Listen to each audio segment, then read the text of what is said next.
Assalamualaikum warahmatullahi wabarakatuh. Halo semuanya, jumpa lagi di channel YouTube Licem Center Indonesia. Nah, sekarang kita mau bahas-bahas nih pertanyaan-pertanyaan yang udah masuk mengenai literasi manual dan literasi otomatis. Nah, kebetulan eh, pertanyaan ini adalah pertanyaan lanjutan dari sesi tanya jawab dari webinar yang telah dilakukan oleh Licem Center Indonesia pada beberapa kesempatan sebelumnya ya, yaitu mengenai literasi manual versus literasi otomatis, manakah yang lebih efisien. Nah, sebelum kita masuk ke sesi pertanyaan nih, kita di sini masih bareng sama Mbak Putri Tiara Sutaji, produk spesialis dari Titrator. Halo Mbak, gimana kabarnya nih Mbak? Alhamdulillah, Mbak Tias, baik. Luar Alhamdulillah. Nah, mungkin langsung aja kita masuk ke pertanyaan-pertanyaan yang udah masuk nih ya Mbak, tentang titrator manual versus titrator otomatis gitu. Oke, mulai ya Mbak, pertanyaan pertama. Nih, apakah buret digital termasuk dari titrator otomatis Mbak? Untuk buret digital, jadi kan kalau, untuk komposisi dari titrasi itu kan kita memang membutuhkan buret ya, karena memang kalau untuk, titrasi, secara manual yang jadi, alat komponen utamanya adalah buret, karena kita akan menilai, seberapa besar titran yang, habis dipakai untuk, titrasi, seperti itu.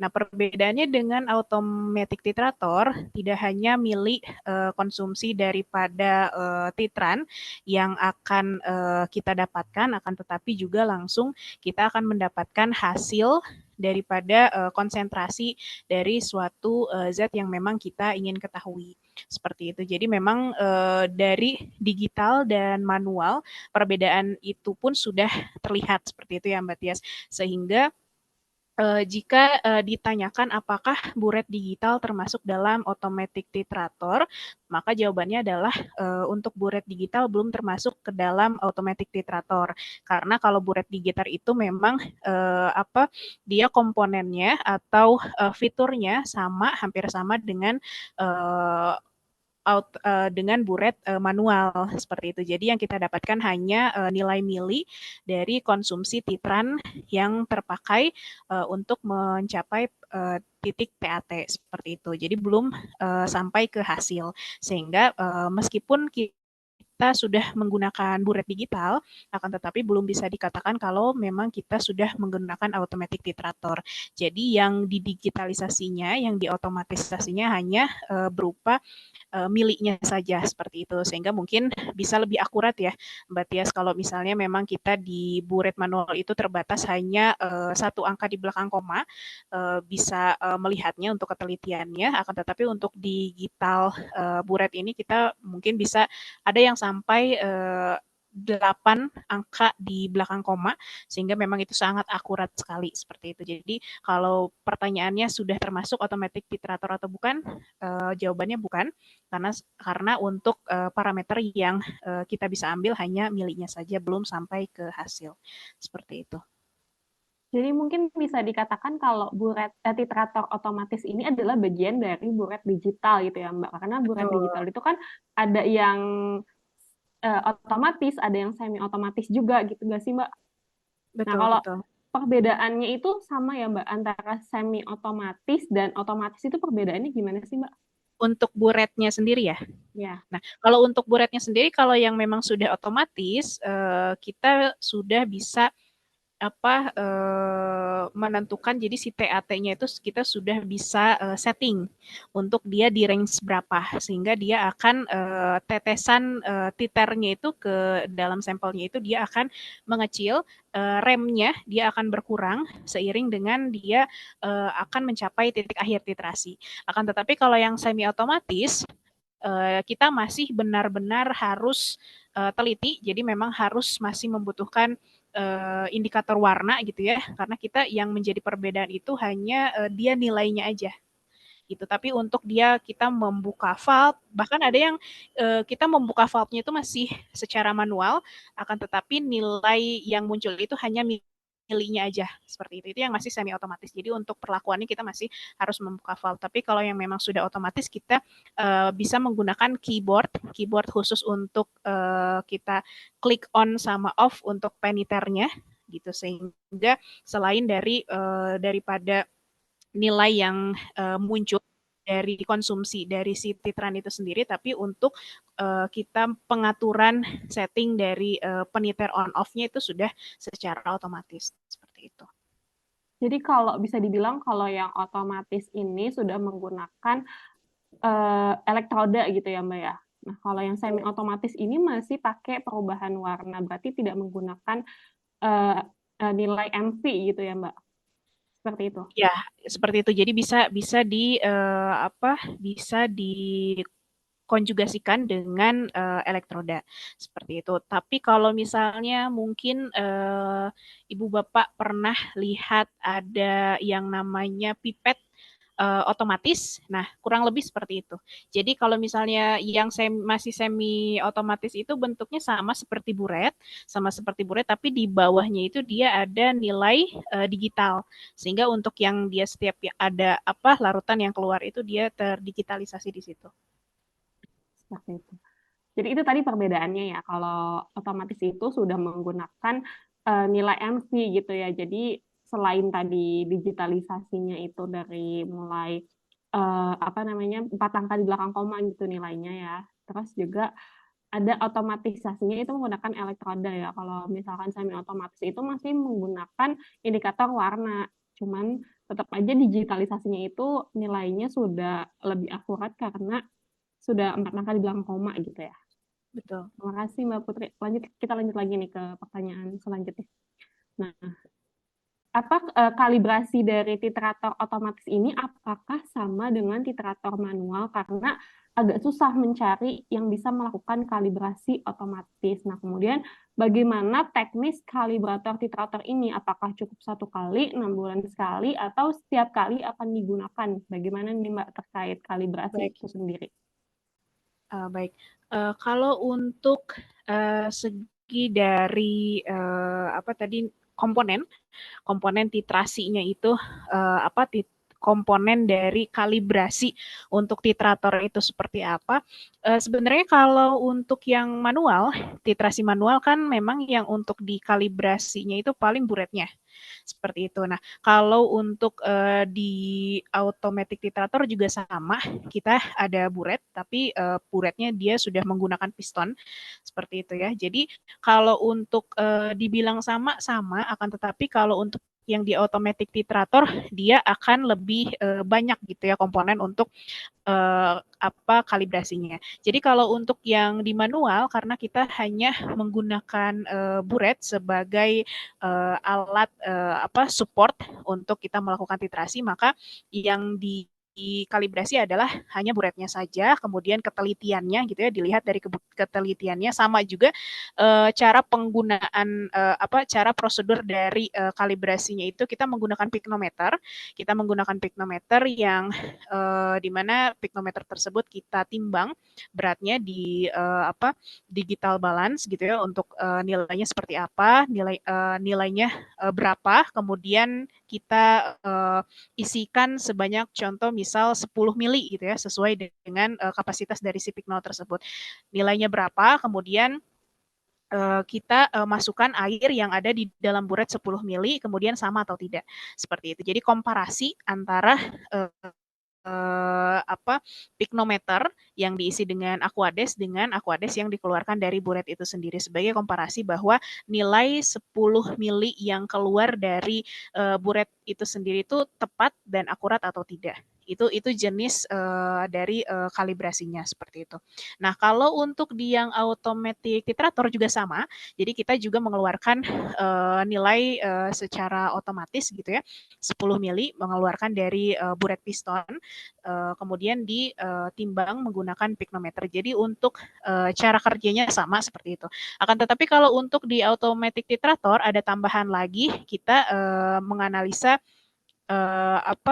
menggunakan kalibrasi menggunakan pH buffer di pH 4, pH 7 dan pH 9 seperti itu. Nah, tujuannya adalah karena untuk di automatic titrator itu kita menggunakan elektrod sebagai metode yang digunakan untuk kita dapat menghasilkan nilai beda potensial yang dimana nanti akan dikonversikan untuk kita mendapatkan konsentrasi dari zat yang memang ingin kita ketahui. Jadi kalau dibilang sama atau tidak, jawabannya sama karena baik di manual ataupun di otomatis sama-sama kita mengkalibrasi dari si buretnya itu sendiri meskipun bentuknya berbeda seperti itu. Akan tetapi kalau di automatic titrator itu lebih ada tambahannya lagi berupa tadi elektrodnya itu sendiri seperti itu. Tapi kan kalau misalnya untuk di manual, kenapa kita tidak melakukan kalibrasi pH terhadap elektrod karena memang kita tidak menggunakan elektrod sebagai media gitu ya. Jadi kita memang hanya mengandalkan nilai konsumsi dari si titran yang kita pakai, kemudian kita masukkan ke perhitungan sehingga kita mendapatkan hasil dari konsentrasi yang ingin kita ketahui. Dari intensitasnya ya tadi ada dari intensitas kalibrasinya. Untuk yang intensitas kalibrasinya sih itu tergantung dari penggunaan ya, dari penggunaan. Ada yang memang 1 tahun sekali, ada yang memang 2 tahun sekali, tapi memang normalnya itu 1 tahun sekali. Nah, kemudian kalau untuk yang manual, dia akan terlihat itu ketika kan kalau misalnya kita melakukan titrasi standarisasi ya, ketika kita melakukan standarisasi yang memang kita memang sebenarnya sudah tahu gitu ya nilai konsentrasi dari si larutan itu berapa. Tetapi kalau di manual itu ketika kita melakukan standarisasi dan hasilnya itu ketika perhitungan agak menyimpang jauh gitu ya, maka buret manual itu memang harus waktunya untuk dikalibrasi atau kalau tidak memang biasanya kalau buret manual itu diganti ya. Nah, kalau misalnya untuk automatic titrator juga sama, sebenarnya itu 1 tahun sekali normalnya. Kan tetapi kalau misalnya memang kita aplikasi langsung ke penentuan kadar suatu zat tertentu, kemudian hasilnya memang menyimpang ketika kita melakukan analisa dengan larutan CRM, kita taruh contoh, misal kita akan menentukan kadar CL dari satu larutan, kemudian kita menggunakan larutan CRM dengan kadar CL misalnya 1000, kemudian hasilnya itu tidak 1000 ppm, misalnya hasilnya 800 atau 600 seperti itu ya. Jadi untuk indikasi tersebut maka kita harus segera melakukan kalibrasi. Kalibrasi yang dilakukan selain dari buret tadi, buret piston tadi, kita juga harus kalibrasi dari menggunakan buffer elektrod seperti itu. Jadi tadi kalibrasinya berarti ada 3 ya Mbak ya, dari menggunakan komparasi piknometer dengan penimbangan volume dan beratnya, kemudian menggunakan kalibrasi pH dari buffer itu sendiri, sama tadi pengukuran CRM, seperti itu ya Mbak ya? Betul betul. Apalagi kalau misalnya memang untuk komposisi dari auto titrator ini sudah memiliki banyak fitur aplikasi, maka juga perlu untuk kita melakukan riset dari program metode daripada si software yang ada di alat itu sendiri.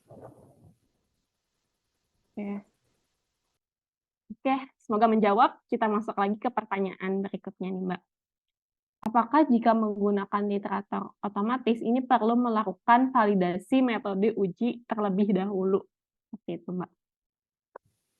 Baik, untuk validasi metode uji perlu karena memang ini peralihan ya, karena memang banyak untuk user-user yang memang baru menggunakan autotitrator, mereka memang perlu adaptasi. Selain adaptasi dari penggunaan, konfigurasi gitu ya, konfigurasi dari manual ke otomatis, kita juga perlu adaptasi dari metode. Karena untuk nilai gram sampel saja gitu ya, untuk yang digunakan di manual dengan yang otomatis ini jauh berbeda.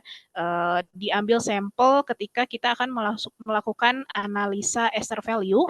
Biasanya untuk yang di manual itu kita membutuhkan 1 kali analisa itu 10 milisampel. Tetapi untuk di automatic titrator kita hanya menggunakan 0,1 gram sampel. Nah, dengan 0,1 gram sampel tentunya untuk pelarut yang digunakan juga lebih sedikit, itu seperti itu. Kemudian juga banyak konfigurasi-konfigurasi yang memang berbeda daripada manual, sehingga memang perlu adaptasi daripada metode yang manual, kemudian beralih ke metode yang automatic. Akan tetapi untuk alat automatic titrator khususnya untuk SI Analytic itu selalu mempunyai application note yang dimana nanti application note ini diaplikasikan sesuai dengan metode yang memang digunakan di titrasi manual seperti itu. Kemudian kelebihannya adalah karena kan kalau di automatic titrator itu nanti yang dihasilkan itu tidak hanya konsumsi mili daripada si titran ya, akan tetapi langsung dikonversi dari beda potensial elektrod itu nanti akan langsung dihasilkan nilai konsentrasi berupa miligram per liter ataupun ppm ataupun persen seperti itu. Jadi tergantung apa yang kita inginkan.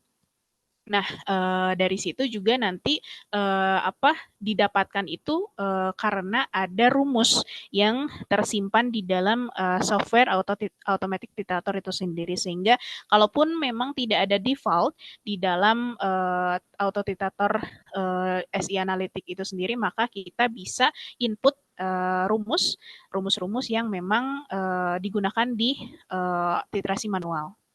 Seperti itu. Jadi untuk validasi itu memang sangat diperlukan karena kita kan peralihan ya dari manual ke otomatis. Jadi memang perlu divalidasi plus juga perlu kita aplikasi uji. Jadi aplikasi uji perlu dilakukan juga dengan menggunakan CRM gitu. Kemudian aplikasi uji dengan menggunakan sampel yang memang sudah kita ketahui, ataupun juga perlu dilakukan validasi perbandingan komparasi antara titrasi manual dengan titrasi otomatis. Saya ambil contoh, misal kita akan melakukan analisa TAN (total acid number) dari satu sampel oil, contohnya gitu ya, kita melakukan titrasi secara manual, kemudian kita juga melakukan titrasi secara otomatis. Kemudian nanti hasilnya kita komparasi nilainya seberapa jauh. Tapi biasanya untuk range-nya itu tidak terlalu jauh. Tentunya kalau di yang otomatis itu dia akan lebih akurat karena dia untuk nilainya itu bisa sampai disetting di 8 angka di belakang koma. Jadi untuk nilainya pasti akan lebih detail, akan lebih teliti dibandingkan dengan kita melakukan perhitungan manual. Jadi kalau pertanyaan validasi itu diperlukan, sangat diperlukan. Dan memang itu merupakan menjadi salah satu prosedur wajib ketika kita akan melakukan peralihan dari manual ke otomatis. Seperti itu. Jadi jangan khawatir ya untuk walaupun mungkin metodenya tidak metode baku, tapi tentunya perlu dan penting banget untuk melakukan validasi. Nah, dan juga dari kami nih Lithium Center Indonesia khususnya kan untuk pembelian titrator dari SI Analytics tentunya akan melakukan guide ya terkait validasi metode uji titrator otomatis itu sendiri. Jadi jangan khawatir, tentunya akan dilakukan validasi dan akan di-guide oleh service engineer kami, seperti itu. Oke Mbak, kita lanjut lagi, pertanyaan selanjutnya. Apakah pada titrator otomatis ini menjamin tidak ada resiko terjadinya kontaminasi pada reagen? Seperti itu, Mbak. Mungkin bisa langsung dijawab. Baik, kalau kontaminasi itu bisa dijamin karena memang untuk automatic titrator ini sendiri dia sudah memiliki jalurnya sendiri gitu ya, di mana jalur reagen, kemudian jalur waste, kemudian juga jalur keluarnya titran seperti itu. Jadi memang sudah ada jalur-jalurnya sendiri yang memang tidak dimungkinkan untuk adanya kontaminasi. Ataupun saya ambil contoh mungkin yang ada resiko untuk kontaminan itu ketika kita akan melakukan analisa kadar air mungkin ya, analisa kadar air. Nah, untuk aplikasi analisa kadar air pun untuk vesselnya kan dia memang khusus yang memang dia kedap sehingga tidak akan ada kontaminasi udara luar yang masuk ke dalam sampel seperti itu ya. Nah, desain dari SI Analytic ini sendiri dia memang sudah didesain sedemikian rupa sehingga kedap terhadap kontaminan luar seperti itu ya. Kemudian juga untuk jalur dari reagennya dia juga sudah khusus sehingga kita dapat membuang hasil dari pengukuran gitu ya, hasil dari pengukuran, kemudian kita akan melakukan pengukuran dengan sampel baru. Dia sistem waste-nya itu sudah otomatis, akan tetapi memang jalurnya itu dia linear untuk satu jalur seperti itu. Jadi memang tidak ada yang paralel sehingga tidak dimungkinkan untuk adanya kontaminan seperti itu. Kemudian pembuktiannya apa, validasinya apa kalau misalnya memang tidak mungkin terjadi kontaminan adalah dari hasil. Jadi kalau misalnya memang dari hasilnya itu sendiri konstan seperti itu ya, kemudian hasil pengukurannya juga bagus nilainya, maka kan itu kita simpulkan bahwa tidak ada kemungkinan untuk kontaminasi reagen terhadap analisa. Seperti itu. Dan sebenarnya ini bisa dibuktikan dengan adanya quality control ya. Jadi ketika melakukan quality control sebenarnya bagaimana nih, apakah hasilnya lebih akurat atau seperti apa? Dan ini pasti akan bisa terlihat ya, karena tadi seperti yang Mbak bilang kan ini lebih akurat karena dia 8 angka di belakang koma, seperti itu ya, dibandingkan kita menggunakan titrator manual. Betul. Oke deh, Untuk Kak. yang SI analitik itu sendiri juga kita ada IQ/OQ atau uji fungsi ya. Jadi memang sebelum kita melakukan aplikasi, saat instalasi dan commissioning juga kita uji dulu semua fungsi yang ada di dalam alat tersebut gitu ya, termasuk ke dalam jalur dari titran dari buret, kemudian dari reagen seperti itu ya, sehingga kita dapat sama-sama memastikan bahwa tidak akan ada reagen yang memang terkontaminasi terhadap sampel dalam kurun yang tidak diinginkan seperti itu. Bagaimanakah maintenance dari autotitrator ini? Serta adakah jaminan mutu pengujiannya? Mungkin bisa langsung dijawab, Mbak.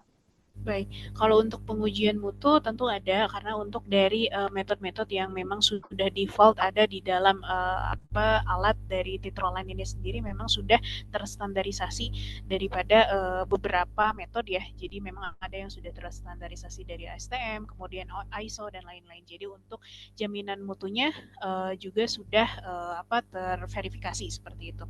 Nah, kemudian untuk maintenance-nya itu sebenarnya tergantung dari penggunaan. Kalau misalnya memang penggunaan dari autotritator ini memang digunakan setiap hari seperti itu ya, setiap hari kerja, maka memang untuk maintenance-nya mungkin akan dilakukan lebih singkat seperti itu. Misalnya 1 bulan sekali kita harus mengecek komponen daripada metode itu sendiri, apakah metode yang kita gunakan itu masih tetap atau tidak ada komponen-komponen yang memang bergeser seperti itu ya. Kemudian juga dari segi elektrode itu sendiri, selain dari kalibrasi, mungkin kita bisa melakukan validasi dengan menggunakan pH 7 ya, dengan menggunakan pH 7 setiap 1 bulan sekali khusus untuk elektrodenya. Jadi kalau misalnya nilai dari ketika kita mencelupkan elektrod ke dalam buffer pH 7, kemudian nilai MV-nya itu sama dengan 0 MV, maka sudah dipastikan bahwa si elektrod tersebut masih berfungsi dengan baik seperti itu.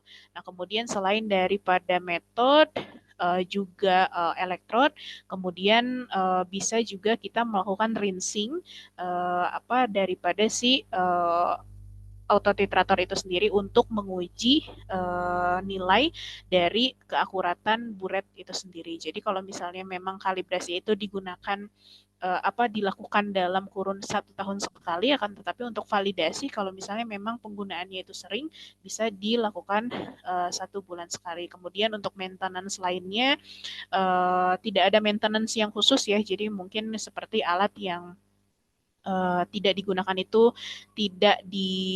ketika tidak digunakan itu tidak disambungkan dengan sumber listrik seperti itu ya. Jadi kalau misalnya memang tidak digunakan, ada baiknya untuk dicopot aja dari power source-nya, karena nanti untuk menghindari ketidakstabilan kelistrikan, karena kan untuk di beberapa perusahaan groundingnya kurang baik ya, jadi nanti akan berpengaruh ke alat itu sendiri. Tapi untuk maintenance-nya tidak ada maintenance yang memang khusus selain daripada elektrode itu sendiri. Seperti itu. Jadi untuk maintenance-nya mungkin karena ini alatnya menggunakan elektroda pH, jadi bisa melakukan pembersihan dan perawatannya sebagaimana melakukan perawatan pada elektroda pH. Seperti itu kali ya Mbak ya.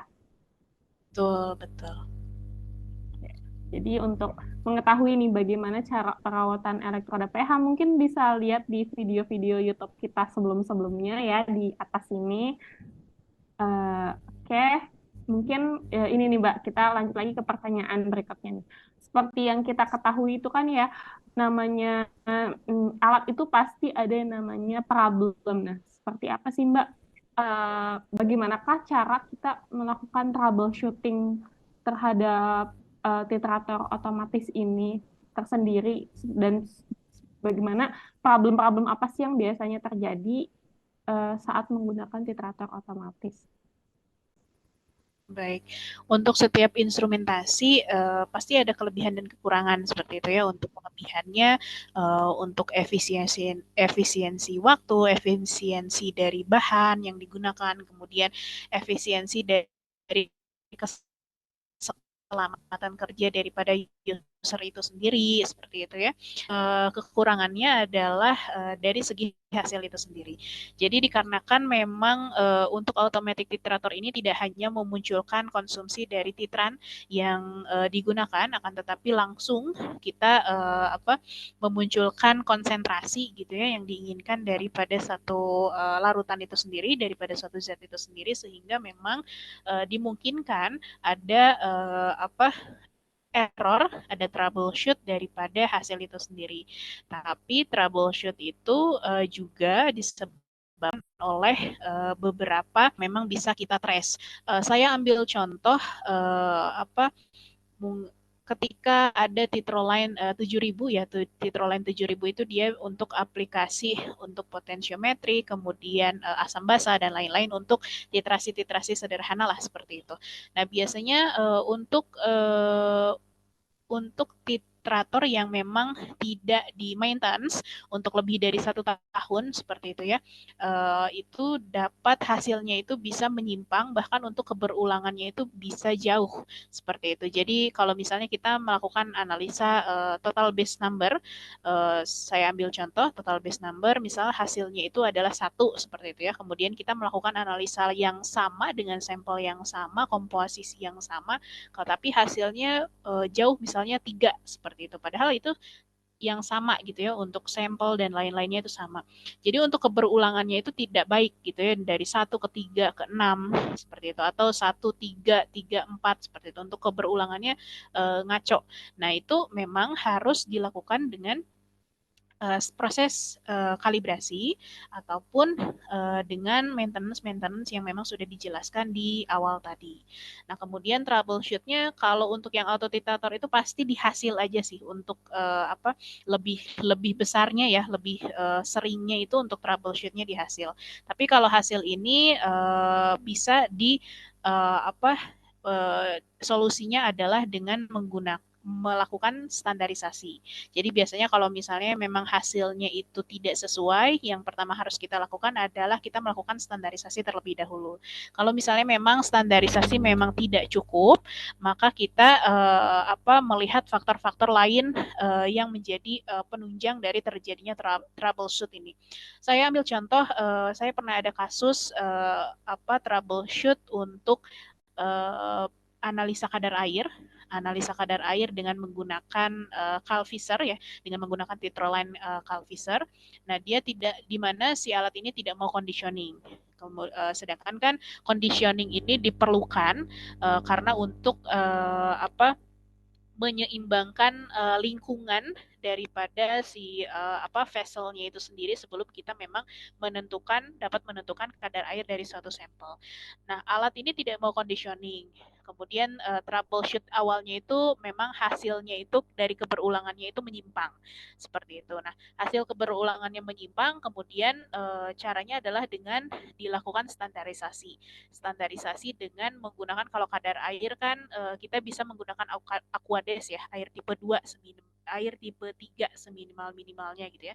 Tapi kalau misalnya memang kita punya aqua bides gitu ya untuk air tipe 2 atau tipe 1 itu lebih baik untuk kita lakukan standarisasi. Nah, ketika melakukan standarisasi pasti hasilnya akan lebih baik daripada sebelumnya. Nah, tetapi kalau misalnya troubleshootnya itu sampai ke dia tidak mau conditioning, kalau tidak mau conditioning kan maka kita tidak akan bisa lanjut untuk penentuan kadar air ya. Makanya dilihat faktor penunjang lainnya. Faktor penunjang lainnya adalah kalau untuk kadar air itu kan memang dia sensitif terhadap uap air seperti itu ya. Maka yang kita lihat adalah filternya. Apakah filter silikanya dia masih bagus? Apakah sudah tidak efektif lagi gitu ya untuk memfilter lingkungan luar seperti itu. Kalau misalnya memang masih juga tidak mau conditioning, maka kita lihat lagi faktor lain, yaitu faktor dari reagennya itu sendiri, karena reagennya itu sendiri memiliki lifetime, karena untuk autotitrator ini juga reagen itu menjadi faktor penunjang yang terbesar juga gitu ya, karena kalau misalnya memang reagennya atau titrannya itu tidak fresh, maka dia akan langsung berpengaruh terhadap hasil, karena hasil menyimpang sedikit sedikit apapun gitu ya pasti akan langsung berpengaruh terhadap hasil, karena untuk analisa di autotitrator ini kita menggunakan elektrod yang dimana elektrod ini dia mengambil nilai beda potensial, sehingga sekecil apapun perbedaan potensialnya maka langsung akan dikonversikan menjadi hasil gitu ya, menjadi konsentrasi. Jadi memang selain daripada kelebihan dari autotitrator itu adalah keakuratannya yang tinggi, tapi juga merupakan dia merupakan alat yang memang memiliki sensitivitas tinggi, sehingga untuk mendapatkan hasil yang bagus tentunya kita juga harus maintain komponen-komponen daripada si alat penyusun dari autotitratornya itu sendiri. Seperti itu. Jadi kalau untuk troubleshoot pasti ada saja gitu ya, tapi lebih banyak itu ke hasil. Tapi mudah juga kita atasi hanya dengan perlu standarisasi dan melihat faktor-faktor lain seperti itu. Tapi troubleshoot yang memang terjadi itu masih bisa dihandle oleh user seperti itu. Jadi tidak rumit, yang dimana tidak harus memanggil teknisi khusus gitu ya untuk melakukan solusi gitu ya pada troubleshoot tersebut, tapi bisa digunakan untuk bisa diaplikasikan langsung oleh user itu sendiri. Jadi user friendly lah gitu ya untuk troubleshoot yang terjadi di autotitrator itu sendiri. Oke, baik. Terima kasih, Mbak. Sangat lengkap sekali nih untuk bagi chemist nih terutama yang sudah menggunakan titrator otomatis ya. Jadi jangan khawatir, troubleshoot troubleshoot itu bisa diatasi dengan cara-cara yang telah disebutkan oleh Mbak Putri. Itu tadi. Semoga menjawab. Kita lanjut lagi ke pertanyaan berikutnya nih, Mbak. Terkait adakah bukti verifikasi atau sertifikat terkait alat titrator tersebut nih, Mbak? Tadi kan sebelum-sebelumnya kita sudah mengetahui kalau nilai akurasinya ini sangat tinggi dan sensitivitasnya tinggi. Mungkin ingin user ini ingin lebih percaya, terutama apabila adanya akreditasi, apakah ada bukti bahwa alat ini bukti sertifikasi atau verifikasi titrator otomatis ini, Mbak, seperti itu. Baik, baik untuk sertifikat-sertifikat dan verifikasi lainnya ada nanti biasanya untuk pembelian dari Setitor Line ini nanti selain dilengkapi dengan manual book dengan berbagai bahasa, dia juga dilengkapi beberapa sertifikat penunjang yang membuktikan bahwa alat ini sudah terstandarisasi dan terverifikasi, baik itu secara nasional ataupun internasional. Tetapi kalau misalnya memang ingin melakukan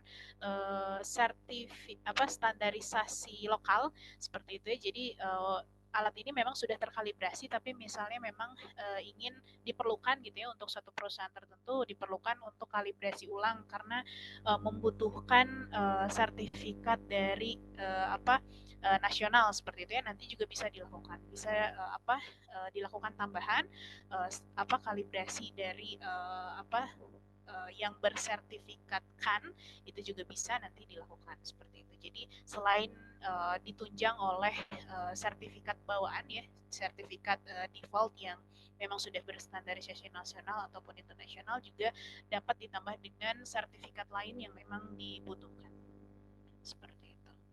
Oke Mbak, kita masuk ke pertanyaan terakhir nih Mbak, mengenai aplikasi titrator otomatis. Nah, apakah metode titrator otomatis ini bisa diaplikasikan untuk semua jenis sampel, baik itu sampel yang berwarna ataupun sampel transparan?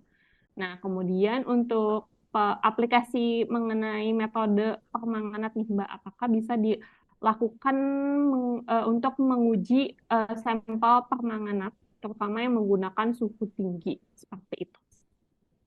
Baik, untuk aplikasi sampel berwarna dan tidak berwarna itu bisa, akan tetapi perlu diinformasikan bahwa untuk di automatic titrator ini ada part yang bisa dihilangkan daripada titrasi manual. Jadi kalau misalnya memang di titrasi manual kita masih menggunakan indikator warna gitu ya, untuk kita mengetahui bahwa sampel kita itu sudah mencapai titik akhir titrasi gitu ya. Akan tetapi untuk yang di automatic titrator ini kita tidak lagi memerlukan indikator warna karena memang digunakan elektrod sebagai penunjang untuk kita menentukan titik akhir titrasi, sehingga titik akhir titrasi itu dapat dihasilkan secara otomatis seperti itu tanpa kita harus mengetahui warnanya sudah berubah atau tidak. Akan tetapi itu bisa dihilangkan untuk efisiensi dari bahan seperti itu ya, sebagai kelebihan daripada automatic titrator itu sendiri. Akan tetapi kalau misalnya memang sampel ini memang berwarna, kemudian apakah pertanyaannya bisa dipakai di automatic titrator atau tidak? Bisa, jawabannya bisa. Maupun itu berwarna pekat ataupun tidak pekat seperti itu ya, dapat digunakan di automatic titrator karena untuk penggunaannya itu sendiri memang kita menggunakan glass vessel yang khusus atau sendiri daripada user itu sendiri. Jadi tidak masuk ke dalam komponen autotitrator seperti itu. Sehingga memang dimungkinkan mungkin untuk penggunaannya itu setelah kita melakukan analisa sampel yang dimana sampel ini berwarna pekat seperti itu ya. Mungkin yang harus dilakukan adalah maintenance dari si elektrod itu sendiri. Jadi untuk lifetime elektrod kita harus setelah melakukan aplikasi kita harus membersihkan elektrod seperti itu, kemudian membersihkan komponen-komponen lain yang memang digunakan. Akan tetapi maupun itu sampel yang berwarna ataupun tidak, itu tidak berpengaruh terhadap komponen ataupun efisiensi kerja daripada si automatic titrator. Jadi kalau jawabannya bisa atau tidak, sangat bisa seperti itu karena memang tidak menjadi faktor pengaruh terhadap efisiensi kerja daripada si autotitrator itu sendiri. Nah, kemudian untuk aplikasi permanganat apakah bisa? Jawabannya bisa. Untuk aplikasi lain pun bisa, hanya memang nanti ada spesifikasi khusus gitu ya untuk permanganatnya tipe apa atau analisa kadar dari apa gitu ya. Nanti disesuaikan dengan tipe titroline yang memang tersedia. Kenapa harus disediakan? Karena memang untuk metodenya sendiri itu berbeda gitu ya, macam-macam untuk yang ada di Titroline 7000, kemudian 7800 dan lain-lain. Seperti itu. Nah, kemudian apakah bisa digunakan untuk aplikasi dari sampel yang pekat kemudian dalam suhu tinggi?